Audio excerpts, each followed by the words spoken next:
대출금리가 인상이 된다라고 하더라도 매매 가격과 전세 가격의 이 상승 추세는 꺾이지 않고 지속적 상승으로 매매 시장보다 전세 가격의 상승 폭이 어떻게 진행되는지에 따라 매매 가격의 추세도 달라질 수 있다는 얘기입니다. 전세 가격은 앞으로도 점진적으로 상승할 수밖에 없는 네, 안녕하세요. 반갑습니다. 이경민의 부동산 하이킥의 이경민입니다. 자, 각 시중은행들의 대출금리가 이번 주부터 0.2에서 0.3%포인트 인상할 계획이라고 합니다. 이렇게 대출금리가 인상이 된다고 한다면 부동산 시장에는 어떤 영향을 미칠 수 있을지 한번 알아보는 시간을 가져보도록 하겠습니다. 자, 우선적으로 대출금리가 인상이 된다고 하더라도 매매 가격과 전세 가격의 이 상승 추세는 꺾이지 않고 지속적 상승으로 유지할 가능성이 매우 크다라고 말씀을 드리고 싶습니다. 자, 지금 전세 가격이 점진적으로 상승할 가능성이 매우 크기 때문에 그렇습니다. 전세 가격이 상승이 된다고 한다면 그 원동력으로 인해서 매매 가격 상승을 유지할 수밖에 없기 때문에 그렇습니다. 제가 예전 강의 영상에서도 누차 여러 번 다뤄드린 적이 있습니다. 우선적으로 매매 가격에 있어 매매 가격 반등 상승으로 이어진다라고 한다면 일정 부분 관망세가 지속되면서 그런 수요층들이 다시 전세 시장으로 들어와서 전세 가격 반등과 전세 가격 상승을 야기할 수 있다. 따라서 매매 가격 상승 그 이후에 전세 가격이 시차를 두면서 상승하고 동시동반 상승된다라고 말씀을 드렸었습니다.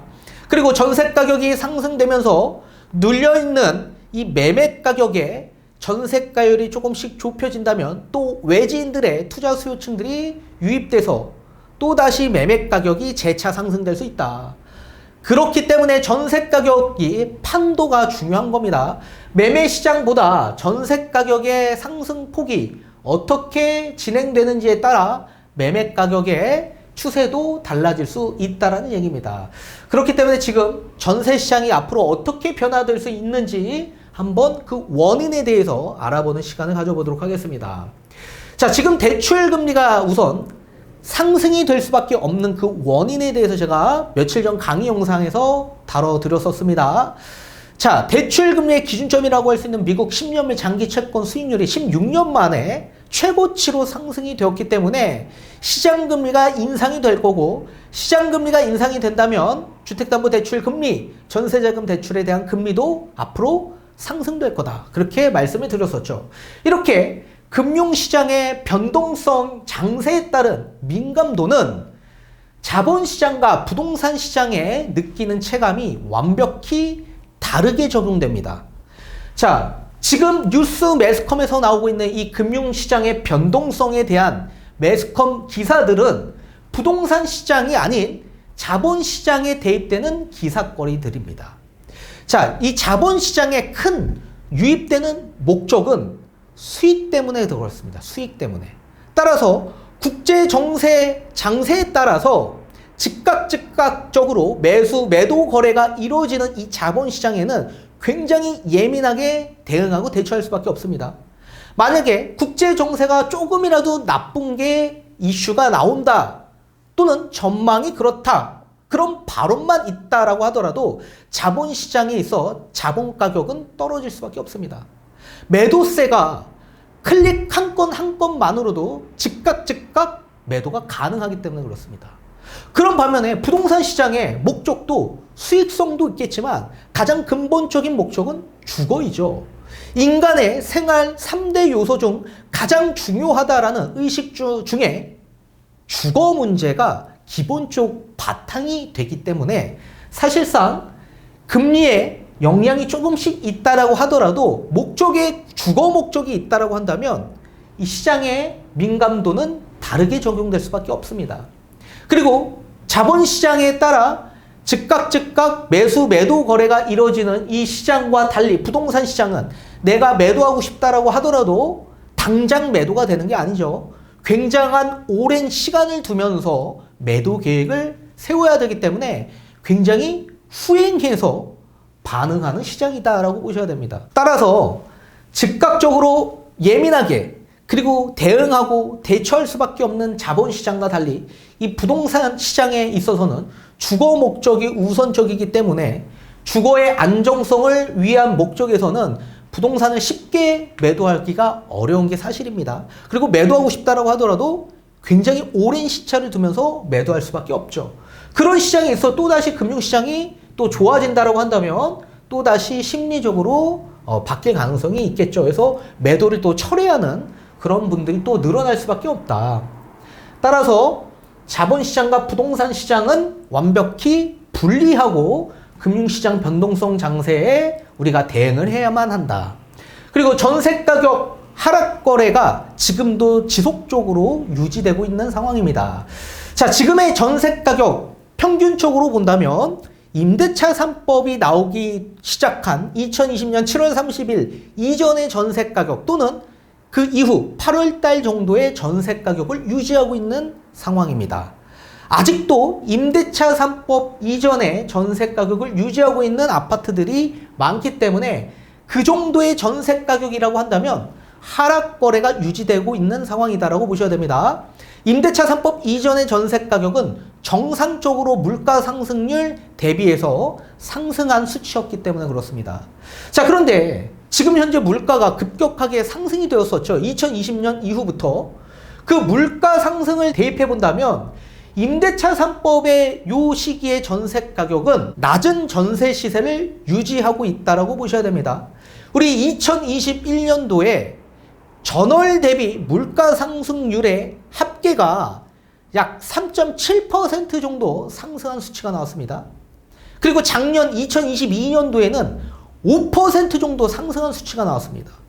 그렇다면 전세로 임대를 주는 임대인 입장에서 봤을 때 실질적인 수익을 창출하려면 물가 상승률보다 높게 전세 가격을 상승시켜야만 합니다.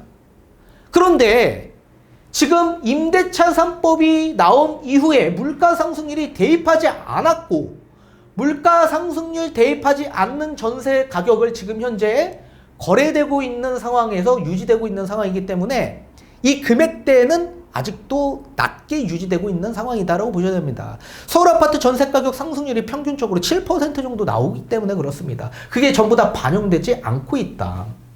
그리고 인플레이션에 대한 비용 부담이 지속적으로 증가되고 있는 상황입니다. 자, 인플레이션은 다르게 해석한다면 물가 상승으로 인한 화폐 가치 하락을 뜻하는 겁니다.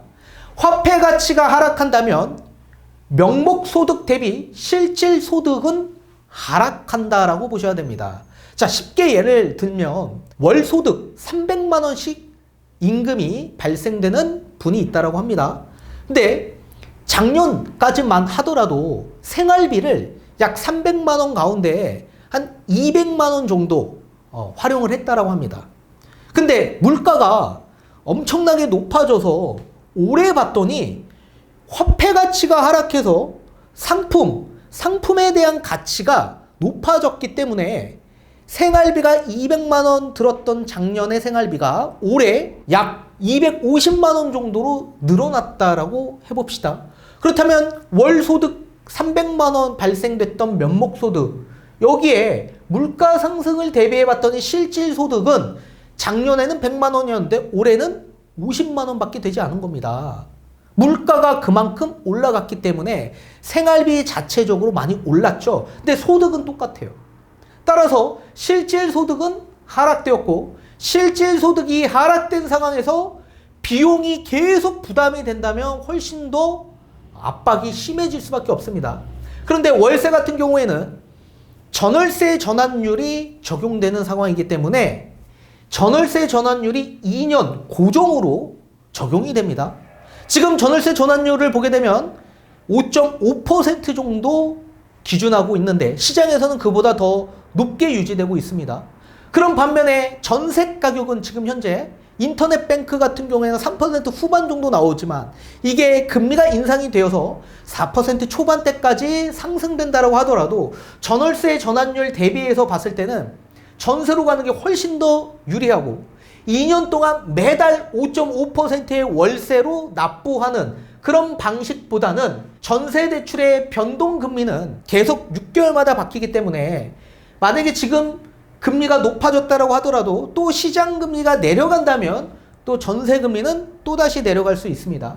따라서 앞으로 중장기적으로 봤을 땐 금리가 지금보다 더 높게 유지되는 것보다는 앞으로는 이제 금리 인하를 앞두고 있는 상황이 훨씬 더 크기 때문에 2년 전세 변동으로 가는 게 훨씬 더 유리하다.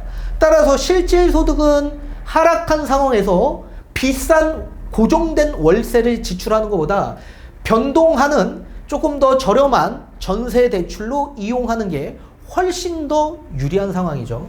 그렇기 때문에 인플레이션에 대한 비용 부담은 월세로 가게 될 경우에 엄청나게 부담이 증가될 수밖에 없습니다.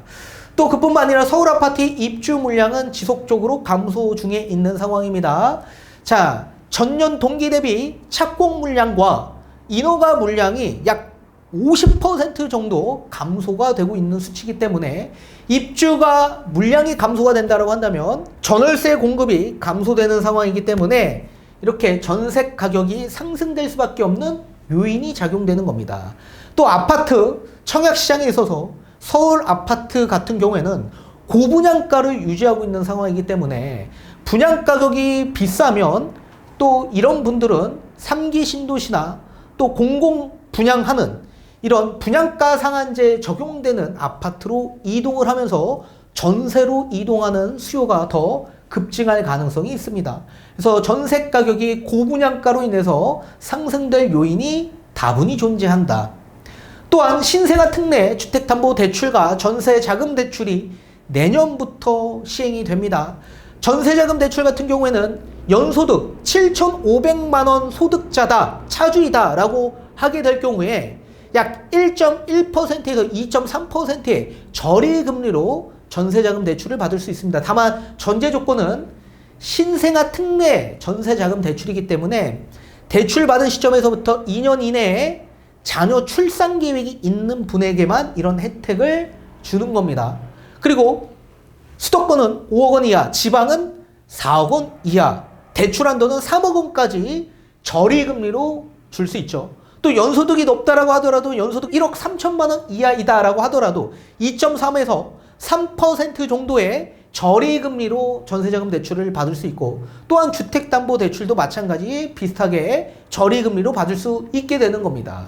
그리고 6억 원 초과되는 6억에서 9억 원의 특례 보금자리론 대출이 중지가 되었기 때문에 지금 현재 6억 원 이하 하급지역 일대로 수요가 집중할 수밖에 없습니다. 근데 서울에 6억 원 이하 아파트의 그 비중이 굉장히 적기 때문에 서울에 거주해야 될 수요층들은 전세로 이동하거나 또는 다세대 시장으로 나중에 유입될 수밖에 없다라고 말씀을 해드렸었습니다. 따라서 지금 서울뿐만 아니라 경기 인천 지역 일대도 6억 원 이하 아파트가 많이 없는 상황이기 때문에 그런 아파트로 집중할 수밖에 없고 또 그런 아파트가 아닌 또 서울 또는 신축 아파트로 접근하는 수요층들 입장에서는 6억 원 이하 전세 대출을 받아서 전세로 이동하는 수요가 더 증가될 가능성이 있다. 따라서 이렇게 전세 가격은 앞으로도 점진적으로 상승할 수밖에 없는 요인이 여기서 작용이 됩니다. 전세 가격이 상승이 된다라고 한다면 매매 가격을 끌어올리는 원동력이 만들어질 수밖에 없기 때문에 매매 상승세도 유지될 수밖에 없다. 다만 전제 조건은 전고점 대비 90%까지 회복된 아파트는 잠시 쉬어가는 관망세가 나올 수밖에 없다. 1차 저항선에 걸리기 때문에 심리적 저항선에 걸리기 때문에 관망세가 나오고 그 아직 회복 속도가 더딘 외곽적 일대에서는 하급적에서는 상승세가 지속적으로 유지될 수밖에 없다. 그렇게 말씀을 해드리고 싶습니다.